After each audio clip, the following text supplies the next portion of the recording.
El poder del Salvador resucitado.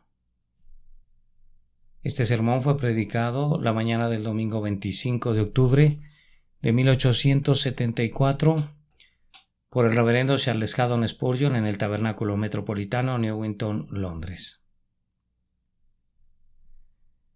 Y Jesús se acercó y les habló diciendo: Toda potestad me es dada en el cielo y en la tierra. Por tanto, id y haced discípulos a todas las naciones, bautizándolos en el nombre del Padre, y del Hijo, y del Espíritu Santo, enseñándoles que guarden todas las cosas que os he mandado. Y aquí yo estoy con vosotros todos los días hasta el fin del mundo. Amén. La Gran Comisión. Mateo capítulo 28, versículo 18 al 20. El cambio de varón de dolores antes de su crucifixión al de Señor, sobre todo después de su resurrección, es muy asombroso.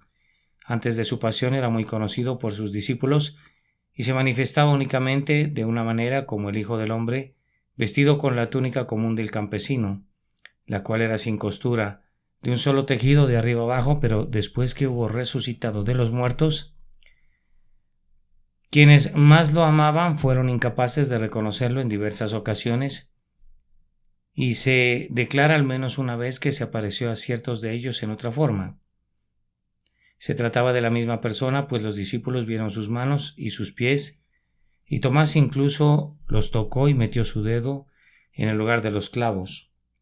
Pero con todo parecería que eran manifiestos para ellos a veces algunos rayos de su gloria, una gloria que había estado oculta en su vida previa, con la sola excepción de cuando estuvo en el monte de la Transfiguración. Antes de su muerte se desenvolvía ante el público en general. Se ponía en medio de los escribas y fariseos, de los publicanos y pecadores, y predicaba las buenas nuevas, pero ahora se aparecía únicamente a sus discípulos, algunas veces a uno y en otro momento a dos de ellos.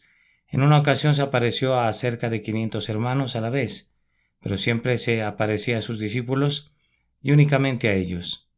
Antes de su muerte les predicaba con muchas parábolas que eran claras para quienes tenían entendimiento, pero que eran a menudo oscuras y misteriosas aún para sus propios seguidores, pues era un juicio del Señor sobre aquella mala generación, para que viendo no vieran y oyendo no percibieran. No obstante, podemos decir con igual verdad que antes de su muerte nuestro Señor adaptaba su enseñanza y la ponía al nivel de comprensión de las mentes incultas que la oían, de manera que muchas de las verdades más profundas eran tratadas ligeramente porque ellos eran incapaces de entenderlas todavía.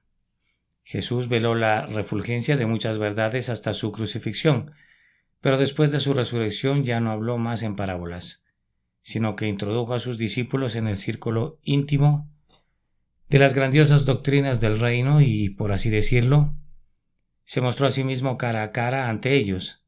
Antes de su muerte, el Señor Jesús estaba siempre con sus seguidores, que conocían incluso los lugares secretos a los que se retiraba, pero después que resucitó, se aparecía a ellos y desaparecía a intervalos irregulares.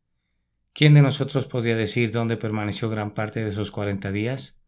Fue visto en el huerto sobre el monte de los Olivos, caminó con rumbo a Emaús, consoló a la asamblea reunida en Jerusalén, se mostró de nuevo a los discípulos en el mar de Tiberias, pero ¿a dónde iba cuando después de las diversas entrevistas se desaparecía de la vista de ellos?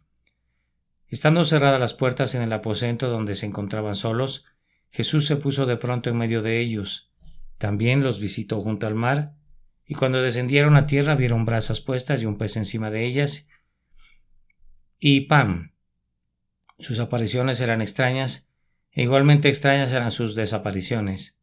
Todo indicaba que, una vez que hubo resucitado de los muertos, había experimentado un cambio maravilloso que revelaba algo en él que había estado oculto antes, aunque su identidad seguía siendo indisputable. No significó un honor menor haber visto a nuestro Señor resucitado mientras permaneció aquí abajo. ¿Que no significara ver a Jesús tal como es ahora? Es el mismo Jesús que estuvo aquí. Esos memoriales como de un cordero que han sido inmolado nos aseguran que se trata del mismo hombre. Su condición humana real está sentada en gloria en el cielo y es susceptible de ser vista por el ojo y de ser oída por el oído, pero con todo es muy diferente. Si lo hubiésemos visto en su agonía, admiraríamos muchísimo más su gloria. Mediten de todo corazón en Cristo crucificado a menudo, pero gócense frecuentemente con una visión de Cristo glorificado. Deleítense pensando que Él no está aquí, pues resucitó, que no está aquí, pues ascendió al cielo, que no está aquí, pues está sentado a la diestra de Dios e intercede por nosotros, que sus almas viajen con frecuencia por la bendita calzada que va del sepulcro al trono, así como había en Roma una vía sacra por la que marchaban desde las puertas de la ciudad hasta las alturas del Capitolio los vencedores que retornaban. Así también hay otra vía sacra que ustedes deberían inspeccionar a menudo, pues por ella viajó en gloriosa majestad el Salvador resucitado desde el sepulcro de José de Arimatea hasta las eternas dignidades de la diestra de su Padre. Tu alma hará bien en contemplar la alborada de la esperanza de ella en su muerte y la plena seguridad de la esperanza de ella en su vida resucitada. Hoy mi tarea es mostrarles con la ayuda de Dios el Espíritu, primero la potestad de resurrección de nuestro Señor y en segundo lugar el modo de nuestro Señor de ejercer la parte espiritual de esa potestad con respecto a nosotros. Primero, la potestad de resurrección de nuestro Señor. Toda potestad me es dada en el cielo y en la tierra. A riesgo de repetirme, me gustaría comenzar este encabezado pidiéndoles que recuerden el sermón que prediqué el domingo pasado por la mañana, cuando fuimos a Getsemaní e inclinamos nuestros espíritus a la sombra de esos grisáceos olivos ante el espectáculo del sudor sangriento. Qué contraste entre aquello y esto. Allá vieron la debilidad del hombre, la inclinación, la postración y el aplastamiento de la condición humana del mediador, pero aquí ven la fortaleza del Dios hombre. Está ceñido de omnipotencia y si bien estaba todavía en la tierra cuando pronunció estas palabras, había recibido un privilegio, un honor, una gloria, una plenitud y un poder que lo colocaban muy por encima de los hijos de los hombres. Como mediador, ya no era más un ser sufriente sino un soberano, ya no era más una víctima sino un vencedor, ya no era más un siervo sino el monarca de la tierra y del cielo. Sin embargo, él no habría recibido tal poder si no hubiese experimentado tal debilidad. No se le habría dado al mediador toda potestad si no se le hubiese suprimido todo consuelo. Él se humilló para conquistar. El camino a su trono, o más bien, el camino a su trono era un descenso. Subiendo por peldaños de marfil, Salomón ascendía a su trono de oro, pero nuestro Dios y Señor descendió para poder ascender y bajó a las terribles profundidades de una agonía indecible, para recibir toda potestad en el cielo y en la tierra como nuestro Redentor y cabeza del pacto. Piensen ahora un momento en estas palabras: toda potestad. Jesucristo recibió de su Padre como consecuencia de su muerte toda potestad. Es solo otra manera de decir que el mediador posee omnipotencia, pues la omnipotencia no es sino toda potestad en latín. ¿Qué mente habrá de concebir, qué lengua habrá de explicarles el significado de toda potestad? Nosotros no podemos captarlo, es algo sublime y no podemos alcanzarlo. Tal conocimiento es demasiado prodigioso para nosotros. El poder de autoexistencia, el poder de creación, el poder de sustentación de lo creado, el poder de formar y destruir, el poder de abrir y cerrar, de derrocar o de establecer, de matar y de hacer vivir, el poder de perdonar y de condenar, de dar y de retener, de decretar y de cumplir, en una palabra, el poder de ser cabeza sobre todas las cosas a la Iglesia. Todo eso le es conferido a Jesucristo nuestro Señor. Si quisiéramos explicar qué es lo que significa toda potestad, equivaldría a que intentáramos describir el infinito o acotar lo ilimitado. Pero sea lo que sea, todo es dado a nuestro Señor. Todo es puesto en las manos que una vez fueron clavadas al madero de la vergüenza. Todo es confiado a ese corazón que fue atravesado con la lanza. Todo es colocado como una corona sobre esa cabeza que fue ceñida con una corona de espinas. Toda potestad en el cielo es suya. Observen eso. Entonces Él tiene el poder de Dios, pues Dios está en el cielo y el poder de Dios emana de ese trono central. Entonces Jesús tiene un poder divino. Jesús puede hacer todo lo que Jehová puede hacer. Si fuera su voluntad crear otro mundo con su palabra, veríamos esta noche una nueva estrella adornando la frente de la noche. Si fuera su voluntad plegar de inmediato a la creación, como si fuera un vestido, he aquí que los elementos pasarían y aquellos cielos se arrollarían como un pergamino. El poder que ata los lazos de las Pléyades o desata las ligaduras de Orión está con el Nazareno. El crucificado guía a la Osa Mayor con sus hijos.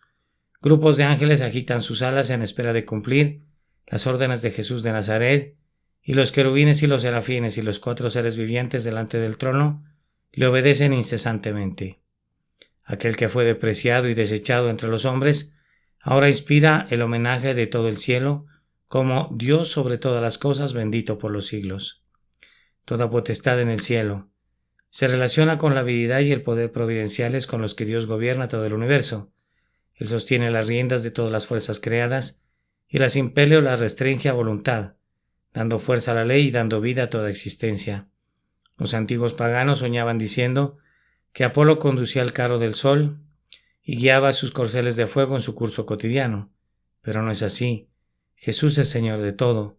Él engancha los vientos a su carro y pone el freno en la boca de la tempestad, haciendo lo que le place entre los ejércitos del cielo y los habitantes de este mundo inferior. De él emana el poder en el cielo que sustenta y gobierna este globo, pues el Padre ha encomendado todas las cosas en sus manos, todas las cosas en él subsisten. Toda potestad tiene que incluir, y este es un punto práctico para nosotros, todo poder del Espíritu Santo. Él es quien convence a los hombres de pecado y los conduce al Salvador. Él es quien les da nuevos corazones y espíritus rectos y los planta en la iglesia y luego hace que crezcan y se vuelvan fructíferos. El poder del Espíritu Santo sale entre los hijos de los hombres de acuerdo a la voluntad de nuestro Señor. Así los hijos de los hombres, de acuerdo a la voluntad de nuestro Señor, como el óleo de la unción derramado sobre la cabeza de Aarón, que descendía sobre la barba y rociaba el borde de sus vestiduras, así el Espíritu que le ha sido dado sin medida fluye de él hacia nosotros. Él tiene en reserva al Espíritu y de acuerdo a su voluntad el Espíritu Santo va a la Iglesia, y de la Iglesia va al mundo para el cumplimiento de los propósitos de la gracia salvadora. No es posible que la Iglesia falle por falta de dones o de influencias espirituales, mientras su esposo celestial tenga tales reservas desbordantes de ambos. Todo el poder de la Sagrada Trinidad, Padre, Hijo y Espíritu, está a las órdenes de Jesús, quien es exaltado muy por encima de todo principado y autoridad y poder y señorío, y sobre todo nombre que se nombra, no solo en este siglo, sino también en el venidero. Nuestro Señor afirmó también que toda potestad le había sido dada en la tierra. Esto es más de lo que podría decirse verdaderamente de cualquier simple ser humano. Ningún ser humano puede reclamar todo poder en el cielo, y si aspirara a todo poder en la tierra sería solo un sueño. Muchos han ambicionado la monarquía universal, pero raras veces ha sido alcanzada, si es que ha sido alcanzada alguna vez, y cuando parecía estar al alcance de la ambición, se ha derretido como un copo de nieve bajo el sol. Ciertamente, aunque los hombres pudieran gobernar sobre todos sus semejantes, no tendría todo el poder sobre la tierra, pues hay otras fuerzas que se burlan de su control. Crueles enfermedades se ríen del poder de los hombres. El rey de Israel, cuando Naamán vino a él para ser sanado de su lepra, clamó: «¿Soy yo Dios, que mate y dé vida para que éste envíe a mí que sane a un hombre de su lepra?» Él no tenía todo el poder. Además, los vientos y las olas escarnecen el gobierno de los mortales. No es cierto que ni siquiera Britania gobierne las olas. Canuto, para reprender a sus cortesanos, coloca su trono al margen de la marea y comanda a las olas que se cuiden de no mojar los pies de su regio señor. Pero sus cortesanos pronto se vieron cubiertos por el rocío, y el monarca demostró que no era cierto que toda potestad le hubiera sido dada. Las ranas y las langostas y las moscas fueron más que contendientes para Faraón. Los más grandes hombres son derrotados por las cosas débiles de Dios. Nabucodonosor, herido con locura y paciendo con el ganado, fue una ilustración de la naturaleza tenebrosa de todo poder humano. Por cuenta de la enfermedad, del dolor y de la muerte, los príncipes más altivos han sido conducidos a darse cuenta de que, después de todo, eran solo unos simples humanos, y a sus debilidades han sido tales que han patentizado la verdad de que el poder le pertenece a Dios y solo a Dios. De tal manera que cuando Él confía un poco de poder a los hijos de los hombres, es tan poco que serían insensatos si se jactaran de Él. Vean ustedes entonces el prodigio que tenemos ante nosotros. Un hombre que tiene poder sobre todas las cosas en la tierra, sin ninguna excepción, y que es obedecido por todas las criaturas grandes y pequeñas, porque el Señor Jehová puso todo debajo de sus pies. Será de suma importancia para nuestros propósitos que recordemos que nuestro Señor tiene toda potestad sobre las mentes de los seres humanos, tanto de buenos como de malos. Llama a quienes Él quiere a que tengan comunión con Él y le obedecen, Habiéndolos llamado, Él es capaz de santificarlos a un grado máximo de santidad, obrando en ellos según el puro afecto de su voluntad con poder. Nuestro Señor puede influir de tal manera en los santos, por medio del Espíritu Santo, que se ven impelidos a los ardores más divinos y son elevados a las más sublimes disposiciones de ánimo. Con frecuencia oro pidiendo, y sin duda de ustedes ha brotado también esa misma oración, que Dios levante líderes en la Iglesia, hombres llenos de fe y del Espíritu Santo, que sean portaestandartes en el día de la batalla. Son pocos los predicadores del Evangelio que predican con algún poder. Juan podría decir todavía: no tendréis muchos padres. Más preciosos que el oro de Ofir son los hombres que se destacan como columnas de la casa del Señor, como baluartes de la verdad y como paladines en el campamento de Israel. Cuán escasos son nuestros varones que cuentan con madera apostólica. Necesitamos nuevamente Luteros, Calvinos, Bunjans, Whitefields, varones capaces de marcar épocas cuyos nombres inspiren terror en los oídos de nuestros enemigos. Tenemos una gran necesidad de tales individuos. ¿Dónde están? ¿De dónde nos vendrán?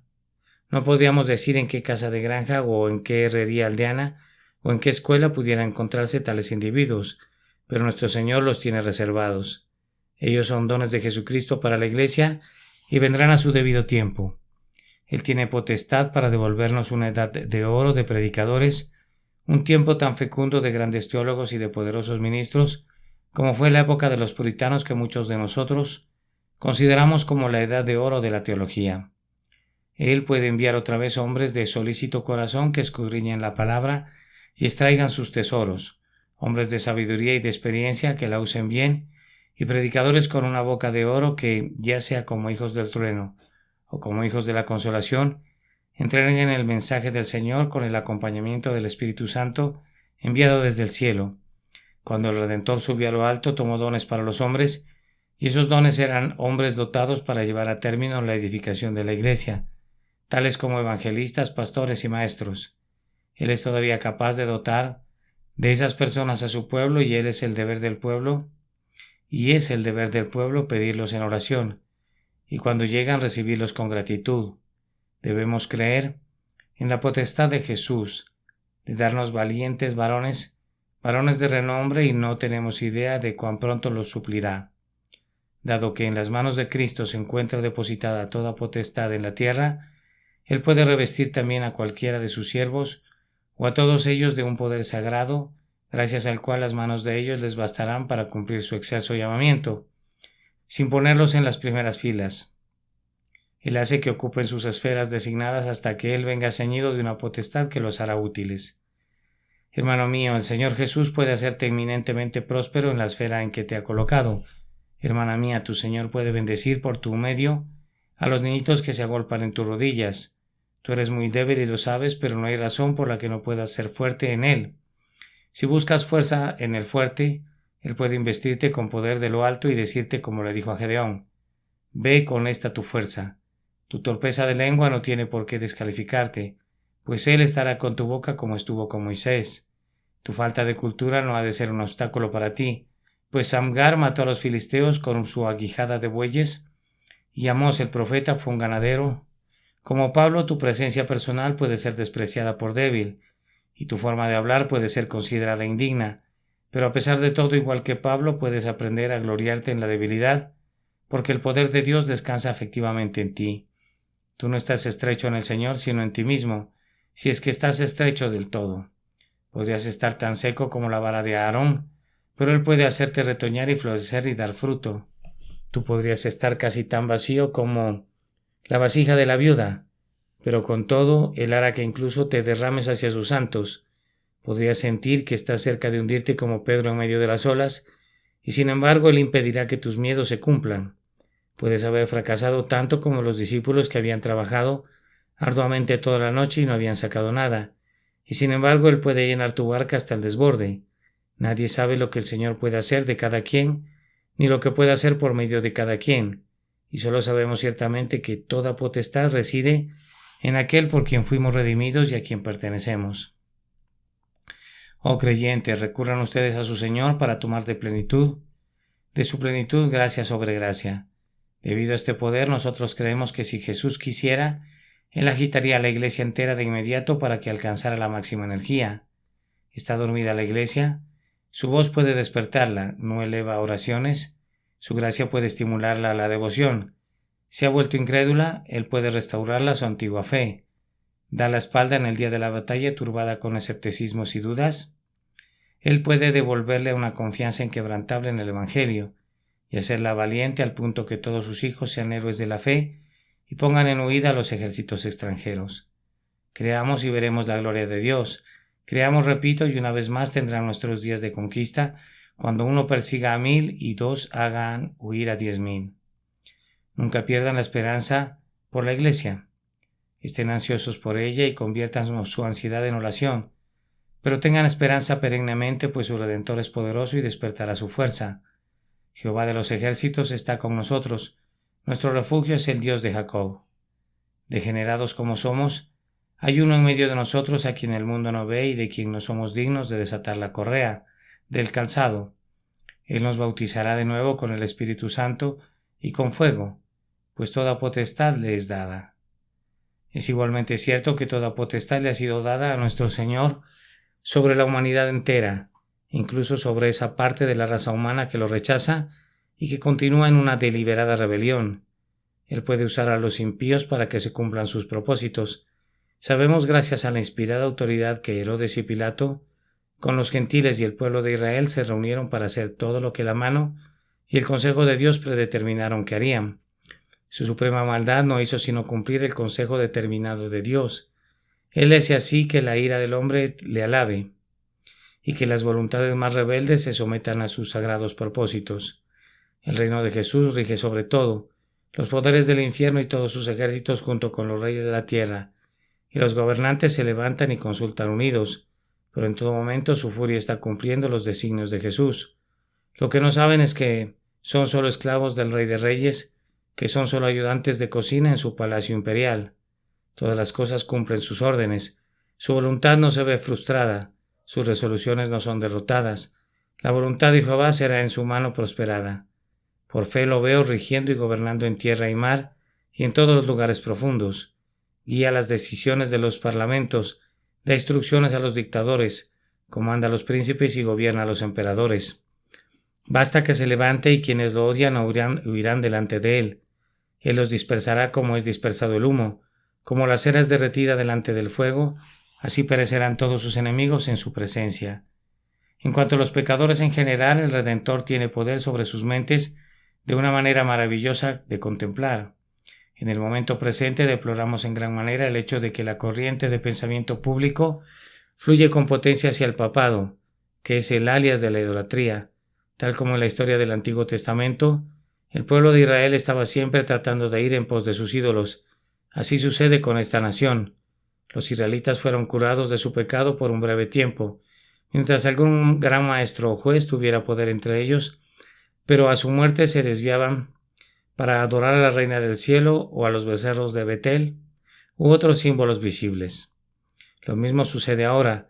Los hombres van enloquecidos en pos de los ídolos de la antigua Roma. Están convirtiendo a las viejas iglesias en recintos de adoración llenos de incienso y están construyendo nuevos locales por todas partes. Los templos de los ídolos se están volviendo tan numerosos en Londres como en Calcuta. Los adoradores y los sacerdotes se llaman a sí mismos cristianos, pero deberían llamarse mejor adoradores de la hostia o adoradores de un fetiche elaborado con harina y agua, pues eso está más cerca de la verdad. Bien, ¿qué sigue? ¿Estamos cayendo en la desesperación? Dios no quiera que nos descorazonemos jamás cuando Jesús ha recibido toda potestad en su mano. Él puede cambiar la corriente íntegra de pensamiento para que siga la dirección opuesta y pueda hacerlo de inmediato. ¿No observaron cuando el príncipe de Gales estuvo enfermo hace algunos meses que todo el mundo rendía honor a la doctrina de la oración? ¿No notaron cómo el Times y otros periódicos hablaron de manera muy creyente respecto a la oración? En este momento está de moda desdeñar la idea de que Dios oye nuestras peticiones, pero entonces no era así. Un gran filósofo nos ha dicho que es absurdo suponer que la oración pueda tener algún efecto sobre los eventos de la vida, pero Dios solo tiene que visitar a la nación con algún juicio que sea sentido severamente por todos y su filósofo se quedaría tan callado como un ratón. De la misma manera, estoy firmemente persuadido de que por una vuelta de la rueda de la providencia, el papado que está ahora tan de moda sería convertido, como lo ha sido en el pasado, en una provocación que sirve para amotinar a las turbas, y mis señores y mis damas, en vez de apresurarse hacia el Papa, estarían muy ansiosos de repudiar toda conexión con todo ese asunto. Para mí poco importa cuál camino sigan estas finas personas en cualquier momento, excepto que son las pajas que muestran en qué dirección sopla el viento. Lo repito, la corriente de pensamiento puede ser modificada fácilmente por nuestro Señor. Él puede manejarla tan fácilmente como el molinero controla el torrente que fluye sobre su rueda o que pasa rápidamente a un lado. Los tiempos están seguros en la administración de nuestro Redentor. Él es más poderoso que el diablo, que el Papa, que el infiel y que los ritualistas considerados en su conjunto. Toda la gloria sea dada a aquel que tiene toda potestad en la tierra y en el cielo. De igual manera, nuestro Señor puede dar y en efecto da al pueblo una inclinación a oír el Evangelio. Nunca tenga miedo de convocar una reunión cuando Él ve el Evangelio sea su tema. Jesús, que les da una lengua consagrada, encontrará oídos dispuestos a escucharlos. A una orden suya los santuarios desiertos se llenan y la gente se arremolina a oír el feliz sonido. Sí, y puede hacer algo más, pues puede hacer que la palabra sea poderosa para la conversión de miles de personas. Él puede constreñir a los frívolos a pensar, a los obstinadamente heréticos a aceptar la verdad, a esos que ponen sus rostros como un pedernal a ceder a su agraciada influencia. Él tiene la llave de cada corazón humano. Él abre y ninguno cierra, y cierra y ninguno abre. Él vestirá su palabra con poder y someterá con ella a las naciones. A nosotros nos corresponde proclamar el Evangelio y creer que nadie está más allá del poder del Salvador, el poder salvador de Jesucristo. Teñido doblemente, sí, hundido 7 veces en el tinte escarlata del vicio, el pecador puede ser limpiado y el cabecilla del vicio puede convertirse en un modelo de santidad. El fariseo puede ser convertido. ¿Acaso Pablo no fue convertido? Incluso los sacerdotes pueden ser salvados, pues ¿acaso no creyó una gran multitud de sacerdotes? No hay nadie en ninguna posición concebible de pecado que esté más allá del poder de Cristo. Puede llegar al límite máximo en el pecado, al punto de estar al borde del infierno, pero si Jesús extiende su mano perforada, será como un tizón arrebatado del incendio. Mi alma se ilumina cuando pienso en lo que mi Señor puede hacer. Si toda potestad le es dada en el cielo y en la tierra, entonces esta mañana puede convertir, perdonar y salvar a todo hombre y a toda mujer en este lugar. Es más, Él podría influenciar a los 4 millones de habitantes de esta ciudad para que clamaran: ¿qué debemos hacer para ser salvos? Y no solo puede obrar en esta ciudad, sino a través de la tierra entera. Si le pareciera bien a su infinita sabiduría y poder, Él podría hacer que cada sermón fuera un instrumento de conversión de todos los que lo oyeren, que cada Biblia y que cada copia de la palabra se convirtiera en un canal de salvación para todos los que la leyeren. Y no sé en qué breve tiempo se escucharía el clamor aleluya, porque el Señor nuestro Dios Todopoderoso reina. Pueden estar seguros de que ese grito se oirá. Estamos del lado del vencedor. Tenemos con nosotros a uno que es infinitamente más grande que todo lo que pudiera estar en contra nuestra, puesto que toda potestad les dada a Él. Hermanos, no albergamos ninguna duda, no abrigamos ningún temor, pues cada instante está trayendo el grandioso despliegue del poder de Jesús. Nosotros predicamos hoy y algunos de ustedes desprecian el Evangelio. Nosotros les presentamos a Cristo y ustedes lo rechazan, pero Dios cambiará su mano con ustedes en breve y los desprecios y los rechazos de ustedes llegarán entonces a un fin, pues ese mismo Jesús que ascendió al cielo desde el monte de los olivos, así vendrá como fue visto ir al cielo. Él descenderá con pompa y poder incomparables, y este mundo asombrado que lo vio crucificado lo verá entronizado, y en el mismísimo lugar en el que los hombres acosaban sus talones y lo perseguían, se arremolinarán junto a él para rendirle homenaje, pues él ha de reinar y ha de poner a sus enemigos bajo sus pies. Esta misma tierra que una vez se vio turbada con sus aflicciones, será alegrada por sus triunfos. Y hay algo más. Podrían estar muertos antes de que el Señor viniera, y sus cuerpos podrían estarse pudriendo en la tumba, pero sabrán que toda potestad es suya, pues al sonido de la trompeta sus cuerpos resucitarán y estarán delante de su terrible tribunal. Podrían haberle resistido aquí, pero serán incapaces de oponérsele entonces. Podrían despreciarlo ahora, pero entonces habrán de temblar delante de él. Apartaos de mí, malditos. Será para ustedes una terrible prueba de que Él tiene toda potestad. Si no quieren aceptar ahora otra prueba más dulce de ello, viniendo a Jesús que les pide a los trabajados y cansados que compartan su reposo. Honrad al Hijo para que no se enoje y perezcáis en el camino, pues se inflama de pronto su ira. Bienaventurados todos los que en Él confían. En segundo lugar, les pido que me tengan paciencia, pues tengo que mostrar el modo usual de nuestro Señor de ejercer su grandioso poder espiritual. Hermanos, el Señor Jesús podría haber dicho: toda potestad me es dada en el cielo y en la tierra. Tomen entonces sus espadas y maten a todos estos que son mis enemigos, que me crucificaron. Pero Él no tuvo pensamientos de revancha.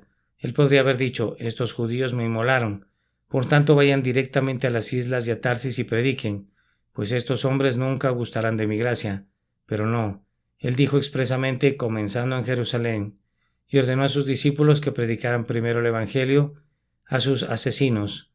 Como consecuencia de que tenía toda potestad, sus siervos recibieron la orden de discipular a todas las naciones.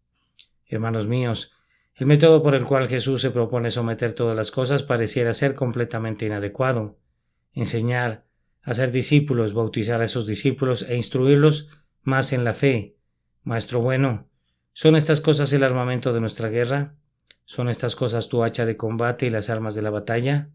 Los príncipes de este mundo no contemplan así la conquista, pues ellos confían en cañones monstruosos, en acorazados y en máquinas de un poder letal. Con todo, ¿qué son todas estas cosas sino una prueba de su debilidad? Si tuvieran toda potestad en ellos mismos, no necesitarían de tales instrumentos. Solo aquel que tiene toda potestad puede hacer que sus órdenes se cumplan por una palabra y pueda prescindir de toda fuerza excepto la del amor. Fíjense en que la enseñanza y la predicación son la manera en que el Señor muestra su poder. Hoy se nos dice que la manera de salvar a las almas es erigir un altar con diferentes sedas y con satines de colores que varían según el almanaque, y que es vestir a los sacerdotes con ornamentos de diversos colores, tela de colores de doble bordadura en el cuello del victorioso, y hacer que los hombres vistan en aguas, cosa que es deshonra para su sexo. Con estas cintas y bordados, unidos a la quema del incienso, a posturas y a encantamientos, las almas han de ser salvadas. No es de esa manera, dice el Maestro, sino id por todo el mundo y predicad el Evangelio a toda criatura. ¿Acaso algunos de ustedes temen que después de todo, la predicación del Evangelio sea derrotada en esta tierra nuestra por esas nuevas ediciones de la vieja idolatría? Ni Dios lo quiera. Si solo quedara uno de nosotros para predicar el Evangelio, sería un digno contendiente para enfrentar a 10,000 sacerdotes. Basta que nos dieran la lengua que arde por la obra del Espíritu Santo y una Biblia abierta. Y un solitario predicador haría oír a toda la turba de sus monjes y de sus frailes, y padres confesores y de hermanas de la miseria y monjas y peregrinos, y obispos y cardenales y papas, porque predicar y enseñar y bautizar a los discípulos es la manera de Cristo de hacer las cosas, y la superchería sacerdotal no es la manera de Cristo. Si Cristo lo hubiera ordenado, la eficacia sacramental tendría éxito, pero Él no ha ordenado nada de ese tipo. Su mandato es: toda potestad me es dada en el cielo y en la tierra. Por tanto, id y haced discípulos a todas las naciones, bautizándolos en el nombre del Dios Trino. Hermanos míos, recuerden quiénes eran los hombres que fueron enviados en esta misión. Los 11 más destacados eran primordialmente pescadores.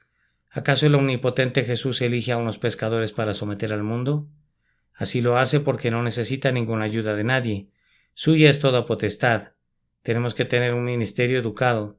Se nos dice, y por un ministerio educado quieren decir no el ministerio de un hombre de sentido común, de cabeza clara y de corazón cálido, de profunda experiencia y de un amplio conocimiento de la naturaleza humana, sino el ministerio de simples estudiantes de los clásicos y de las matemáticas, de teóricos y de novatos, más entendidos en las infidelidades modernas que en la verdad de Dios.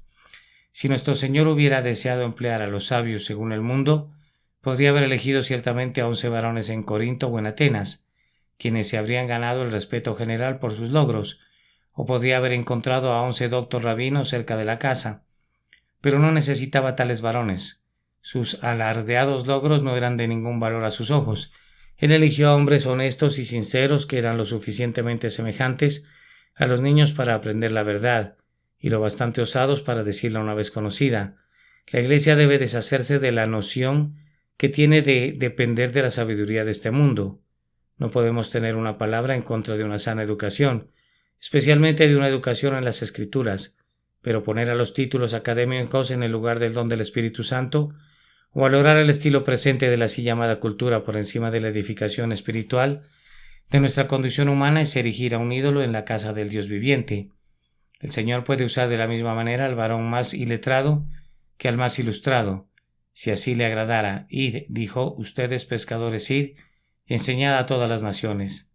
La crítica de la razón carnal sobre esto es un débil método a ser implementado por instrumentos más débiles. Ahora bien, debe notarse aquí que la obra de la predicación del Evangelio, que es la manera en que Cristo usa su poder entre los hombres, está basada únicamente en que Él tiene esa potestad. Escuchen a algunos de mis hermanos, ellos dicen, no debes predicar el Evangelio a un pecador muerto, porque el pecador no tiene ningún poder. Es precisamente así, pero nuestra razón para predicarle a Él es que toda potestad les dada a Jesús, y Él nos ordena predicar el Evangelio a toda criatura. Pero cuando le dices a un pecador que crea, no tienes el poder de hacerlo creer. Así es, ciertamente, ni tampoco soñamos tenerlo, pues toda potestad descansa en Cristo. Tampoco hay en el pecador poder para creer, ni en el predicador hay poder para hacerlo creer, pues toda potestad está en nuestro Señor. Pero ellos preguntan, ¿piensas que tus persuasiones harán que un hombre se arrepienta y crea jamás? Ciertamente no. El poder que conduce a los hombres es a arrepentirse, y a creer no radica en la retórica, ni en la razón, ni en la persuasión, sino en aquel que dice, toda potestad me es dada en el cielo y en la tierra. Yo les digo esto, si mi Señor y Maestro me ordenara que fuera mañana al cementerio de Norwood y que mandara a los muertos que se levantaran, yo lo haría con el mismo placer con el que predico ahora el Evangelio a esta congregación, y lo haría por la misma razón que ahora me conduce a exhortar a los no regenerados a que se arrepienten y sean convertidos, pues yo considero que los hombres están muertos en el pecado y con todo les digo que vivan porque mi Maestro me manda que lo haga. Que estoy en lo correcto actuando así queda demostrado por el hecho de que mientras estoy predicando, los pecadores viven. Bendito sea su nombre, pues miles de ellos han sido vivificados para vida. Ezequiel tenía que clamar, huesos secos vivan. ¿Qué necesidad es decir eso? ¿Qué necesidad es decir eso? Pero Dios justificó a su siervo en ello, y un ejército sumamente grande se puso de pie en lo que una vez fue un gran osario. Los hombres de Josué recibieron la orden de tocar sus trompetas alrededor de Jericó.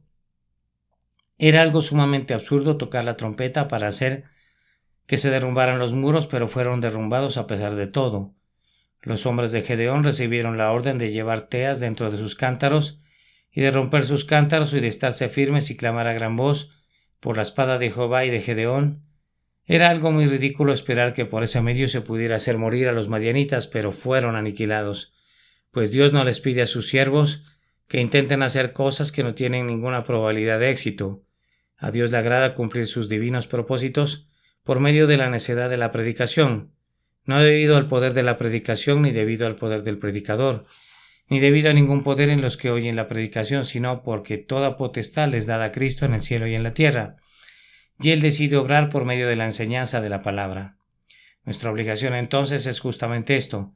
Hemos de enseñar, o como lo expresa la palabra griega, hemos de hacer discípulos.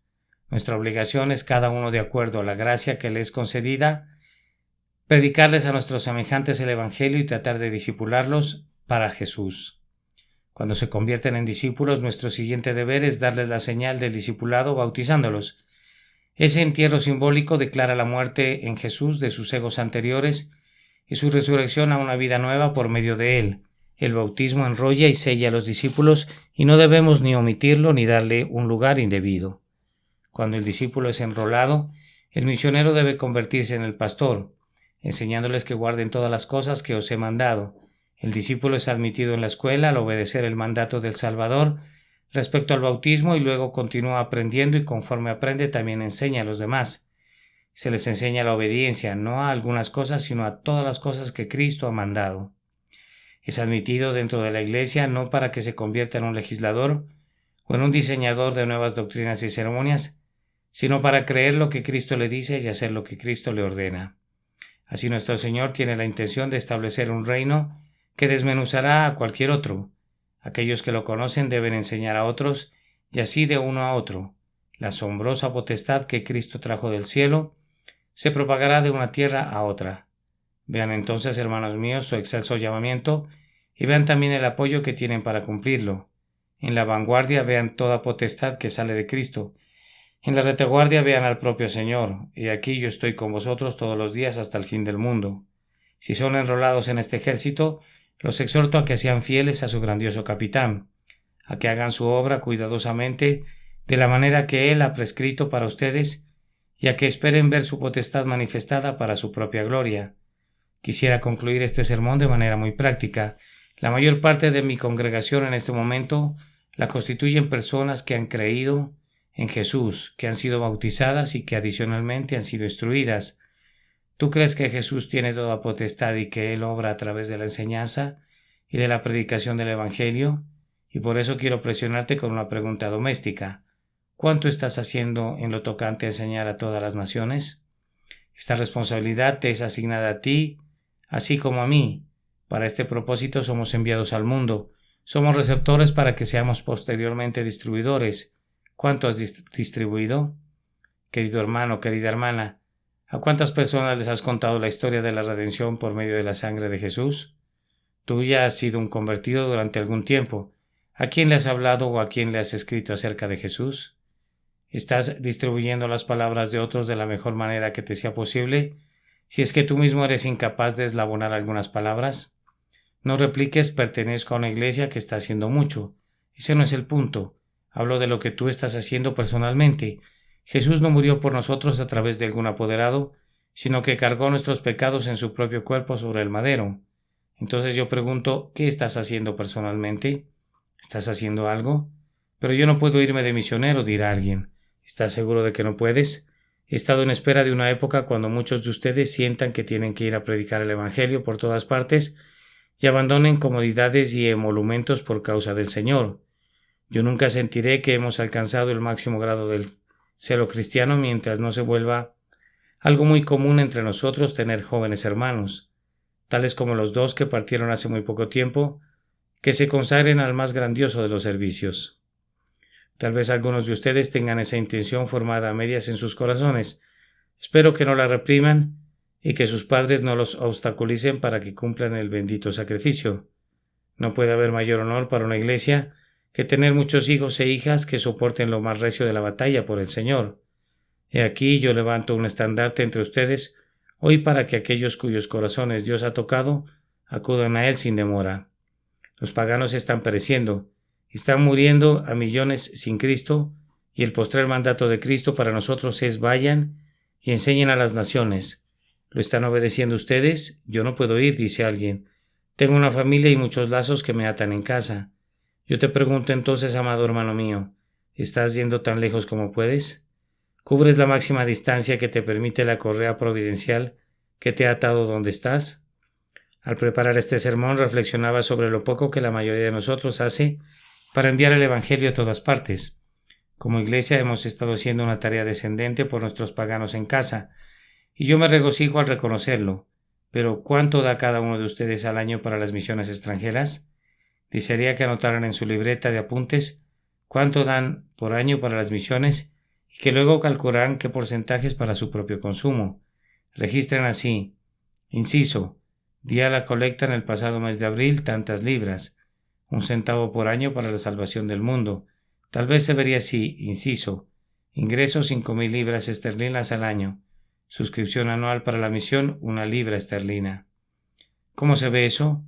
Yo no puedo leer sus corazones, pero puedo leer su libreta de apuntes y calcular una suma proporcional. Sugiero que lo hagan ustedes mismos mientras yo reviso mis propios gastos. Veamos todos cuánto más puede hacerse para propagar el reino del Redentor, pues Él ha recibido toda potestad, y cuando su pueblo se ha conducido a creer en esa potestad y a usar la simple pero potente maquinaria de la predicación del Evangelio a todas las naciones, entonces Dios, nuestro propio Dios, nos bendecirá y todos los confines de la tierra le temerán. Amén. El poder del Salvador resucitado. Sermón predicado la mañana del domingo 25 de octubre de 1874 por Carlos Haddon Spurgeon en el Tabernáculo Metropolitano, Newington, Londres. Y Jesús se acercó y les habló diciendo: Toda potestad me es dada en el cielo y en la tierra. Por tanto, id y haced discípulos a todas las naciones, bautizándolos en el nombre del Padre y del Hijo y del Espíritu Santo, enseñándoles que guarden todas las cosas que os he mandado, y aquí yo estoy con vosotros todos los días hasta el fin del mundo. Amén. Santo Evangelio según San Mateo, capítulo 28, versículo 18 al 20.